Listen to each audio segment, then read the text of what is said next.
Bon, c'est parti les gars pour Éric Zemmour. Les grandes gueules, c'est parti mon kiki. J'ai essayé de regarder en long et en large les sujets, mais il n'y a pas le... Il n'y a pas le défi. Ah si, en bas. On s'en fout, on s'en fout pas. Le gaz va augmenter. Agriculteur. Ah non, c'est là. Ok, face aux grandes gueules. Ok. C'est Éric Zemmour, le président du parti Reconquête, qui est avec nous. Bonjour Éric. Bonjour. L'homme qui a agressé au couteau gare de Là, Lyon plusieurs passagers est toujours en garde à vue. Le préfet Nunes, lorsqu'il est arrivé sur place, il a tout de suite dit a priori ce n'est pas un acte terroriste. Du travail des mecs, le suspect manifestement souffre de troubles psychiatriques. Est-ce que cette explication vous va? Qu'est-ce que vous voulez que je vous dise? Je pense que les Français ne marchent plus dans la combine. Le coup du fou ne marche plus. En tout cas, ça me semble évident. Vous savez, moi, j'ai jamais vu un fou qui disait, quand on l'arrête, je suis fou.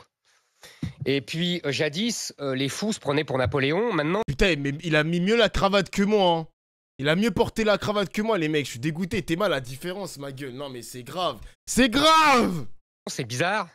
Ils se prennent tous pour des enfants de Mahomet et ils tuent des Français. Moi, je vais vous dire, ils sont ni fous. Ils sont ni psychiatriquement atteints, ni des loups solitaires, comme on a dit jadis. Il y a un mot très simple pour définir cela, c'est celui que j'ai inventé, qui s'appelle francocide. Ce Malien déteste la France et veut tuer des Français par haine de la France. Il l'avait dit sur les réseaux sociaux, il l'avait dit sur ses messages. Je ne vous le fais pas dire. Donc, je trouve que le préfet s'est un peu déconsidéré, d'autant plus qu'il a dit qu'il était tout de suite en situation régulière, alors qu'en fait, on découvre qu'il était lui aussi avec une OQTF qui, évidemment, comme toutes, n'était pas exécutée. Donc, vous savez, c'est assez simple. Je me souviens, j'étais venu il y a 2 ans, en février, là, en pleine campagne présidentielle, et Charles Consigny m'avait dit « Ah, mais vous poussez à la guerre civile, c'est honteux ce que vous faites, etc. etc. » Eh bien, mon cher Charles Consigny, vous voyez, 2 ans plus tard, je ne suis pas président de la République, et les meurtres s'enchaînent les uns aux autres. Ce n'est pas moi qui suis responsable de tout ça, vous voyez. Hein. Donc, c'est pour vous dire que rien n'a changé. Rien n'a changé, je ne vous fais pas dire. Mais c'est moi aussi qui ai déclenché ce Malien. Et c'est pour ça qu'il a tué. C'est moi qui ai organisé le meurtre de Lola. Et c'est moi qui ai organisé les émeutes après Naël, etc. Oh là là là là là là, ça recommence, les gars, le retour de la joute verbale. J'aime bien, j'aime bien, j'aime bien. Débat de l'époque. Non, si vous je vous voulez. dis simplement. J'ai bord de l'eau. Non, mais moi, je prolongeais juste les courbes de votre raisonnement. C'est tout ce que je faisais. Je disais attention à des raisonnements qui peuvent aboutir à des résultats. Sur l'histoire de ce Malien, tu dis à peu près la même chose. J'ai dit là, oui, j'ai dit tout à l'heure que c'était un drame migratoire. Et pas seulement.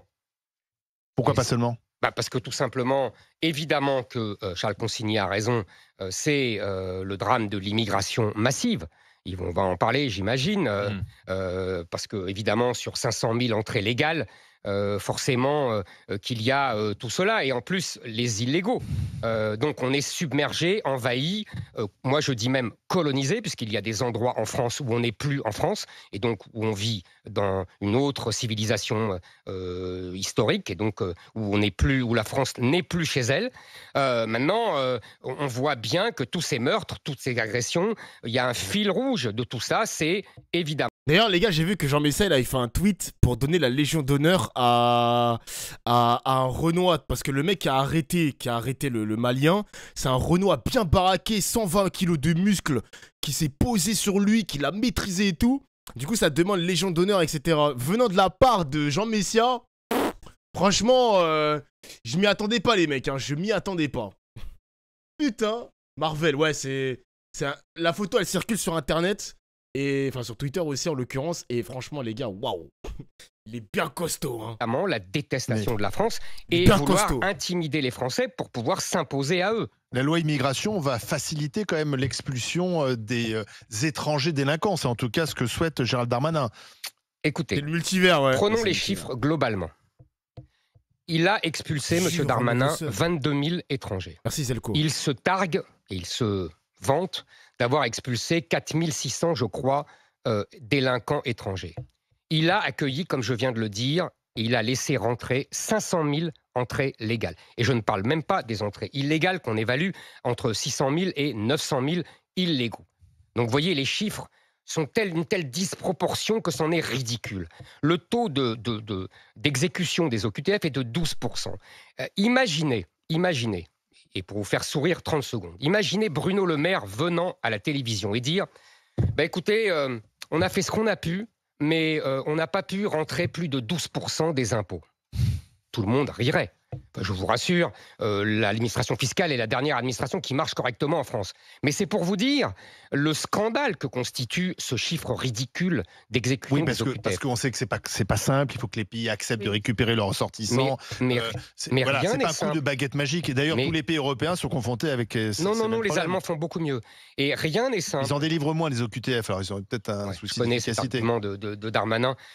Qui est franchement un argument spécieux. Ça veut dire qu'on ne veut pas se donner les moyens, alors. Exactement. On ne le fait pas délibérément. Exactement. On ne veut pas se donner les moyens. Parce qu'en vérité, il y a d'abord une peur de passer pour répressif. Il y a une peur d'utiliser les moyens, parce que moi, je peux vous les donner, les moyens. Je peux vous les donner, c'est très simple. D'abord, vous avez le fait de faire pression sur les visas que l'on donne aux gens qui viennent de ces pays-là, des visas de touristes. On peut très bien bloquer, d'ailleurs Macron lui-même l'a fait pendant 6 mois et puis après il s'est couché. Ensuite, on peut très bien bloquer l'argent qu'envoient les immigrés d'ici vers leur famille là-bas. Genre Western Union. Puis, on peut très bien aussi... C'est un disque rayé les mecs, hein, les visas, le Western Union. Qu'est-ce qu'il va dire? Il va parler des gros avions, les charters comme il le dit si bien. Si on monte encore dans l'affrontement, si les pays refusent, parce qu'il faut dire quels sont ces pays. L'Algérie, la Tunisie, le Maroc, le Mali... tous ces pays qui refusent de prendre quasiment aucun clandestin, aucun l'illégal qui vient de leur pays. Donc après, on peut monter encore. On peut saisir les biens que les dirigeants de ces pays ont en France. On l'a fait pour les oligarques russes. Wesh. Et enfin, si tout ça ne suffit pas, mais moi je pense que ça suffira largement, on peut enfin, vous savez, quand ces dirigeants sont malades, ils viennent où? Ils viennent se faire soigner où? À l'hôpital américain à Neuilly. Donc moi, je dirais, c'est très simple, pas d'OQTF, pas de laissez-passer consulaire, pas d'hôpital américain à Neuilly. Je comprends. Ah ouais, pas d'hôpital. Donc ça veut dire que si le dirigeant, je sais pas moi, je dis des bêtises, hein, si le dirigeant algérien, il est entre la vie et la mort et le seul moyen technologique, médical, etc., c'est la France, il va dire non, frérot, tu vas mourir en Algérie. Tu viens pas ici, hein, tu viens pas ici, tu vas mourir en Algérie. C'est une dinguerie quand même, hein. Mais il est fou. Il est fou. Parce que je vais laisser parler. Je comprends très bien, je pense que tout le monde a compris. Non, mais... Il y va pas pour bon plaisir à l'hôpital en plus, le dirigeant. Le mec, il y va parce qu'il est malade, parce qu'il est pas bien. Il faut qu'il se fasse soigner, ce B. Enfin, what the fuck. Zemmour, vous dites, ils le font pas parce qu'ils ont peur d'être répressifs. Or, dans tous les sondages, les Français disent, on veut la répression. Donc, et d'ailleurs, les Français étaient assez favorables à la loi immigration version, on va dire, républicain, version Retailleau, celle qui en partie a été censurée. On va en parler, je suppose. Oui, et ça a été censuré et il reste la version, on va dire, macroniste. Donc, je vois pas pourquoi ils auraient peur, puisque l'opinion publique est plutôt demandeuse. Parce que vous oubliez une chose, c'est que les dirigeants, et les politiques en général d'ailleurs, n'ont pas peur du peuple, ils ont peur des médias. Ils n'ont pas peur de l'opinion, ils ont peur des campagnes médiatiques. Macron a peur de Libération, vraiment pas que Libération, vous savez. Pas que Libération. Aussi, une campagne médiatique peut très bien vous démolir un homme et vous démolir un politique. Ils ont tous peur de ça. Mais s'ils ont l'opinion avec eux. Ah oui. Vous croyez que, vous voyez, ça ne suffit pas. Il faut en plus, ils ont une idéologie. Il faut bien comprendre que Emmanuel Macron est immigrationniste. C'est-à-dire qu'il pense que, d'ailleurs, vous pouvez regarder dans ses déclarations. Moi, je fais très attention à ce qu'il dit. Vous remarquerez que même quand il a défendu sa loi immigration avant Noël, de quoi a-t-il parlé? Uniquement de l'immigration clandestine, uniquement de l'immigration illégale. Déjà qu'il ne règle pas. Mais en tout cas, il insiste là-dessus. Moi, je vais vous dire, l'immigration illégale est importante, mais pour moi, la plus importante, c'est l'immigration légale. C'est-à-dire les 500 000 entrées légales tous les ans. Une ville comme Nantes, une ville comme plus de Toulouse, au bout de 5 ans, ça fera la ville de Paris. 2 millions de personnes, entrées légales, qui arrivent ici, sans compter les enfants qui grandissent. Voilà ce qui envahit et colonise notre pays. Envahit, colonise, ouais. Ouais, c'est dinguerie quand même, ouais. Coloniser, envahissement. Non, ça fait peur. Carré, les mecs qui viennent du Maghreb et tout, c'est des envahisseurs, c'est des ovnis, c'est des extraterrestres. Emmanuel Macron n'en parle jamais. Ah là là. Donc il pense sans doute que c'est nécessaire, que c'est passe pas par quatre positif, chemins, que ouais. c'est favorable. Sans doute a-t-il une idée, vous savez, de l'homme avec un grand H, c'est-à-dire qu'il pense que les hommes sont interchangeables. Il pense que la culture, l'enracinement, les mœurs, le passé, l'histoire n'ont absolument aucune importance et que les hommes sont interchangeables. Moi, je crois exactement le contraire. Et que si l'immigration européenne s'est bien passée à partir des années 30 et 50, et encore pas aussi facilement qu'on le dit maintenant, c'est parce qu'il y a entre les peuples européens une trame, des histoires, des mœurs en commun qu'il n'y a pas avec les immigrés extra-européens, qu'ils soient africains ou maghrébins. Je rappelle que la France est le pays qui, dans ses immigrés, a le plus d'immigrés africains. C'est près de 60%. Ouais. C'est énorme. Les autres pays en ont beaucoup moins. Ils ont, même l'Allemagne, même l'Angleterre, qui a beaucoup de Pakistanais, etc. Mais vous voyez, on est le pays qui a le plus d'Africains. C'est eu regard à notre histoire aussi, quoi. Bien sûr, vous avez... Ça le dérange, hein. Lui, ça le dérange. Il aurait préféré une immigration pakistanaise qu'une immigration africaine, ce Éric Zemmour, hein. Vraiment, c'est... Il aurait préféré un autre pays que l'Afrique, lui. Enfin, un autre continent que l'Afrique, hein. Il aurait préféré vraiment autre chose. Peut-être une immigration... Je sais pas, je dis des bêtises. Non, pas Syrie. Non, je pense pas. Même le Moyen-Orient, ça l'intéresserait même pas, hein. Même le Moyen-Orient, mon gars, je pense qu'il a la haine aussi de la Syrie, Afghanistan, etc. Avec Iran, enfin Iranien, Irakien, etc. aussi. Non, pakistanaise, il aurait pas aimé. Tu crois ça? Tu crois ça? Non, Dofla, c'est qu'une question de couleur. Ah, mais moi, je suis d'accord avec vous, les mecs, hein. C'est une question de couleur. C'est une question de couleur. Je pense que l'immigration asiatique, il aurait pas dit non. Voilà, asiatique aussi, le chat. Voilà, on est d'accord. On est d'accord. Ah là là là là là là. Monsieur Éric Zemmour, le disque n'a toujours pas rayé, hein. Enfin, le disque est toujours autant rayé, même 2-3 ans après la présidentielle, hein. Rien n'a changé, la putain de sa mère. Histoire coloniale. Vous avez raison, vous avez raison, c'est aussi eu égard à notre histoire coloniale, mais pour ça que la décolonisation est loin maintenant. Oui, bien sûr, mais c'est pour ça que l'Angleterre a beaucoup d'immigrés aussi pakistanais, indiens, etc. Alors, allons-y pour le tour des questions des GG. Moi, on y va. Didier Giraud. Je voudrais qu'on aille un peu plus loin dans ces sujets-là. Qu'est-ce que demain, si vous êtes au Parlement européen, qu'est-ce que vous allez défendre sur ces flux migratoires? Parce qu'aujourd'hui, on voit bien qu'il y a quand même des pays qui sont en périphérie de l'Europe et qui jouent pas, enfin, qui jouent leur rôle, mais comme un pays, mais qui ne jouent pas à la frontière de l'Europe. Je pense qu'aujourd'hui, si on veut contrôler un peu ces flux migratoires, la frontière extérieure de l'Europe doit avoir une attention qu'elle n'a pas. C'est un suceur de José Bové. Il s'appelle Moustache, le mec. C'est vraiment son blaze, Moustache. Parce que moi, je vois que c'est le fan inconditionnel de José Bové, hein. À l'ancienne, ce mec. Aujourd'hui, quoi. Et quel pays visez-vous?